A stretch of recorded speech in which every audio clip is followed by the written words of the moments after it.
As you can see, it really beats shoveling. Hey everybody, welcome back to Boomerangs by Vic. And what I want to share with you today is my electric snowblower. What I have here, this is the name, model, so everything you need is right there, and I'm going to give you a link down in the description where you can actually go purchase this. And let's show you some features that this has.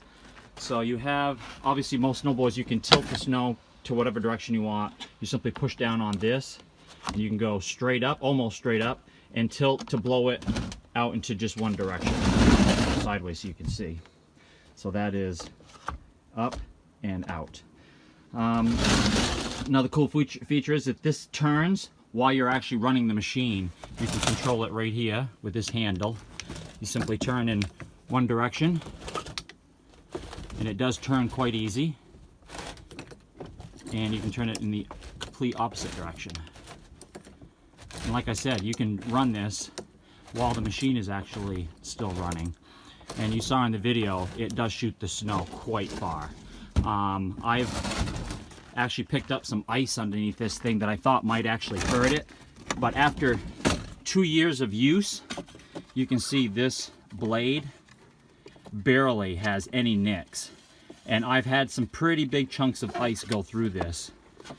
This is the opposite edge. As you can see, it's all in perfect shape still. So this thing will take a beating. This is my 3rd year running this machine, and I absolutely love it. I don't particularly go for the gas models because I have bad luck with gas engines, trying to keep them running, getting them started, you know, on a really cold day. So I figured as long as I have outlets to be able to do everything that I'm snow blowing, then, you know, I'm good to go. So literally I do my front yard and I do this back porch. And I also do over to my neighbors, their back porch as well. And you can see how low it gets to the wood. It gets down really close to the surface. And as you can see, it does a very good cleanup job.